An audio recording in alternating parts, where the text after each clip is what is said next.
പറയട കമല, എന്താ വിളിച്ചേ? അച്ഛനെ സ്കൂളിൽ വൈകി ചെന്നതുകൊണ്ട് ടീച്ചർ കുട്ടികളെ പരീക്ഷ എഴുതാൻ സമ്മതിച്ചില്ല. ആക്സിഡന്റ് ആയ കാര്യം ഞാൻ അവരോട് പറഞ്ഞെങ്കിലും അവരടുക്കുന്നില്ലെന്നേ. അത് മെയിൻ പരീക്ഷ ഒന്നുമല്ലല്ലോ. നീ ഒരു കാര്യം ചെയ്യ്, കുട്ടികളെ കൊണ്ട് നേരെ വീട്ടിലേക്ക് പോയിക്കോ. ആ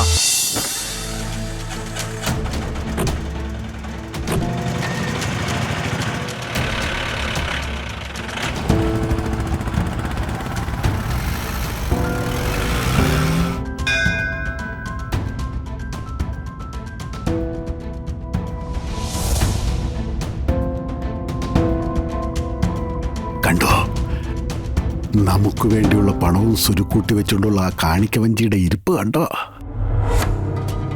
അത് നിറയെ നമുക്കുള്ള പണമാ. ഇതിപ്പോ മാസത്തിലും വന്ന് ക്ഷേത്ര കമ്മിറ്റിക്കാരെടുത്തോണ്ട് പോവില്ലേ? പിന്നെ ഇതിലെന്തുണ്ടാവാനാ? വേലായുധനെ കള്ളനായിട്ട് ജനിച്ചതല്ല, ജനിച്ചതിന് ശേഷം കള്ളനായതാ. സാധാരണ സെക്രട്ടറി സ്ഥലത്തുണ്ടെങ്കിലേ ക്ഷേത്രത്തിന്റെ വക കാണിക്ക വഞ്ചി തുറക്കാൻ പാടുള്ളൂ. ഈ ക്ഷേത്രത്തിലെ സെക്രട്ടറി 3-4 മാസമായിട്ട് വിദേശ പര്യടനത്തിലാ. ഒരു 2 ആഴ്ച കൂടി പിടിക്കും നാട്ടിലെത്താൻ. പിന്നെ ഇതിന്റെ ഇടയിൽ ഇവിടെ നടന്നത് ഒരു സപ്താഹവും ഒരു പ്രതിഷ്ഠാ ദിനവും മാത്രമാ. രണ്ടിന്റെയും കാശ് വീണത് മൊത്തം ഈ കാണിക്ക വഞ്ചിയില്ല. വീണത് മുഴുവൻ നയാ പൈസ പോകാതെ ഇതിനകത്തുണ്ട്.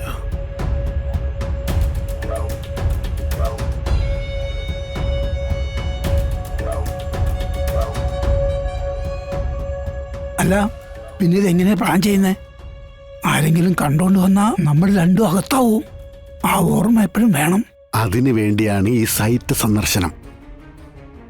പിന്നെ പേടിയോ ടെൻഷനോ ഉണ്ടെങ്കിൽ ഇതൊന്നും നടക്കൂല.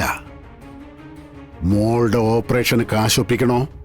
ധൈര്യപ്പെടാതെ എൻ്റെ കൂടെ നിന്നാ മതി. അല്ല, ധൈര്യമായിട്ട് എൻ്റെ കൂടെ നിന്നാ മതി. ബാക്കി കാര്യം ഞാൻ ഏറ്റു. അല്ല, എന്താ നമ്മളിപ്പോ ചെയ്യേണ്ടത്? കാണിക്ക വഞ്ചിയുടെ നേരെയോ സമീപ പ്രദേശത്തോ CCTV ക്യാമറ ഉണ്ടോന്ന് വാച്ച് ചെയ്യണം. അത് നിന്ന നിൽപ്പിലിങ്ങനെ ഒന്ന് വട്ടം കറങ്ങിയാൽ കണ്ടെത്താവുന്നതേയുള്ളൂ. രണ്ടാമത്, കാണിക്ക വഞ്ചിയുടെ ലോക്ക് ഏത് രീതിയിലാണ് പണിതത്, എന്ത് മെറ്റീരിയലാണ് ഉപയോഗിച്ചിരിക്കുന്നത്. മെറ്റലാണെങ്കിൽ ഗ്യാസ് കട്ടർ ഉപയോഗിച്ച് കട്ട് ചെയ്താ ചുറ്റുവട്ടത്തുള്ളവരറിയോ? അല്ലെങ്കിൽ ഏത് രീതിയിൽ തുറക്കാം എന്നൊരു ധാരണ ഇപ്പൊ തന്നെ ഉണ്ടാക്കി വെക്കണം.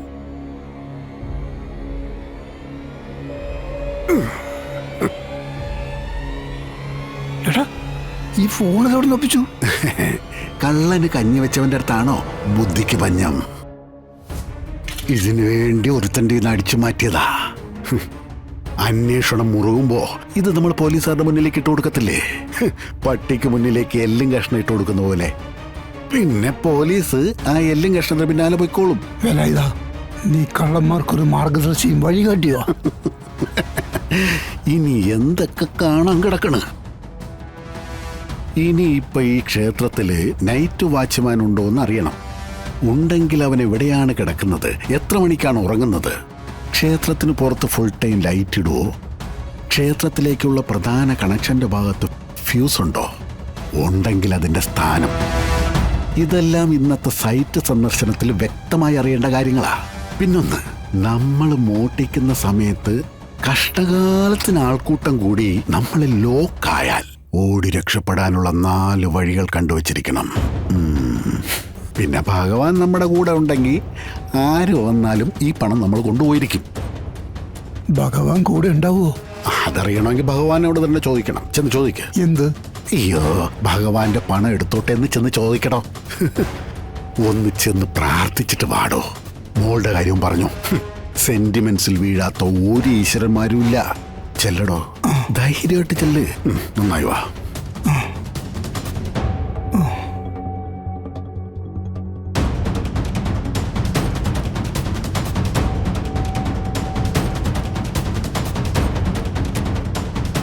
ദൈവമേ, ഒരു വഴിയും കാണാത്തതുകൊണ്ടാണ് ഇങ്ങനെ ഒരു കടുങ്കയിലെത്തി നിൽക്കുന്നത്. ശാരദ കൂടെയില്ല. എൻ്റെ മകൾ ഈ അവസ്ഥയിൽ കിടക്കുന്നു. മനസ്സുണ്ടായിട്ടല്ല വേലായുധനോട് ഇത് ആവശ്യപ്പെട്ടത്. തീരെ നിവൃത്തിയില്ലാത്തതുകൊണ്ട്, ഗതികേടുകൊണ്ട് രക്ഷിക്കണം.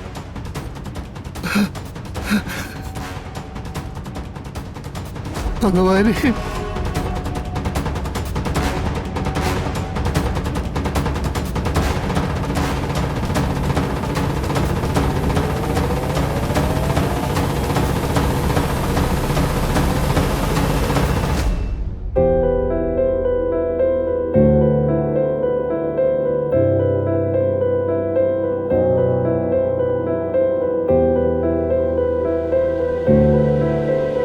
അതെ, സംഗതി കയ്യിൽ കാശുള്ളവരാ. വല്ല നക്കാപ്പിച്ചയും തന്ന് ഒഴിവാക്കാനാണ് പരിപാടിയെങ്കിൽ ഞാൻ സമ്മതിക്കില്ല. കട്ടയ്ക്ക് കൂടെ നിന്നോളാം. അത് ഞങ്ങൾ ഏറ്റു. നമ്മളൊരു ഉറച്ച നിലപാടിലങ്ങ് നിന്നാ മതി. കാശവൻ വീട്ടിൽ കൊണ്ടുവന്ന് തരും. പ്രായം അതാണേ. എന്ത് വന്നാലും ശരി, ജോണേട്ടന്റെ നിലപാടിൽ കാര്യങ്ങൾ നടക്കട്ടെ. ഞങ്ങൾ കൂടെ ഉണ്ട്. ദാ വരുന്നു. അതെ, ആ അമ്മയുടെ ഹോസ്പിറ്റൽ കാര്യങ്ങളെല്ലാം നോക്കിയിട്ടുണ്ട്. മരുന്നും മേടിച്ചു കൊടുത്തിട്ടുണ്ട്. പിന്നെ ഇത് അമ്മയുടെ കയ്യിൽ വെച്ച് കൊടുത്തേക്ക്. അങ്ങനെ നക്കാപ്പിച്ചതൊന്നും രക്ഷപ്പെടാൻ നോക്കണ്ട. അതെ, അമ്മച്ചിക്ക് നല്ല പരിക്കുണ്ട്. സുഹൃത്തെ, ഡോക്ടറോട് സംസാരിച്ച് ആ അമ്മയ്ക്ക് വേണ്ട ചികിത്സയ്ക്കുള്ള ഏർപ്പാടെല്ലാം ആക്കിയിട്ടാ ഞാനിവിടെ ഈ നിൽക്കുന്നത്. ഇതെന്റെ കുറ്റം കൊണ്ടല്ല, അമ്മച്ചിയുടെ കുറ്റം കൊണ്ടാണെന്ന് അമ്മച്ചിക്ക് നല്ല വ്യക്തമായിട്ട് അറിയുകയും ചെയ്യാം. പിന്നെ ഞാൻ ഈ ചെയ്യുന്നത് ഒരു മനസാക്ഷിയുടെ ഭാഗമാണെന്ന് മാത്രം അങ്ങ് കരുതിയാ മതി. ദാ ഇതങ്ങോട്ട് പിടി. ദാ. അതെന്ത് വർത്താനാ സാറേ നിങ്ങൾ ഈ പറയുന്നേ? ഒന്നുമല്ലെങ്കിലും അവരിത്രയും പ്രായമായ സ്ത്രീയല്ലേ. അതുകൊണ്ടല്ലേ ചേട്ടാ ഞാൻ ഈ റിസ്ക് എടുക്കുന്നതും പറഞ്ഞു ബോധ്യപ്പെടുത്താൻ നോക്കുന്നതും.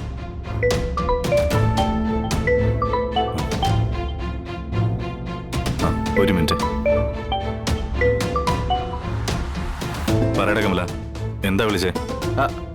അച്ഛനെ സ്കൂളിൽ വൈകി ചെന്നതുകൊണ്ട് ടീച്ചർ കുട്ടികളെ പരീക്ഷ എഴുതാൻ സമ്മതിച്ചില്ല. ആക്സിഡന്റ് ആയ കാര്യം ഞാൻ അവരോട് പറഞ്ഞെങ്കിലും അവരടുക്കുന്നില്ലെന്നേ. അത് മെയിൻ പരീക്ഷ ഒന്നുമല്ലല്ലോ. നീ ഒരു കാര്യം ചെയ്യ്, കുട്ടികളെ കൊണ്ട് നേരെ വീട്ടിലേക്ക് പോയിക്കോ. ആ ഞാനിവിടെ പെട്ട് നിൽക്കുക. ആ ശരി അച്ഛനെ. എന്താ അങ്കിള് പറഞ്ഞേ? അല്ല, നമ്മളോട് പെട്ടെന്ന് വീട്ടിലേക്ക് ചെല്ലാൻ പറഞ്ഞു. അപ്പൊ പരീക്ഷ സ്വാഹ. പരീക്ഷ എഴുതണ്ടേ? പരീക്ഷയൊക്കെ നമുക്ക് പിന്നെ എഴുതാന്നേ. ബാ വീട്ടിക്ക് പോ. വാന്ന് ബാ കേറി ബാ ബാ.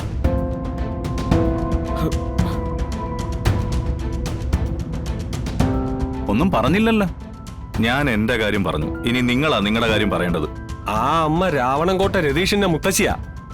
വിവരം അവിടെ എത്തിച്ചിട്ടില്ല. എത്തിക്കണോ? മരട് വെടിക്കെട്ട് കണ്ട് വളർന്നവനാ ഞാൻ. മത്താപ്പ് കാണിച്ച് പേടിപ്പിക്കില്ല ചേട്ടാ. ഒരു മാന്യമായ ഭാഷയിലാ ഞാൻ ഈ സംസാരിക്കുന്നത്.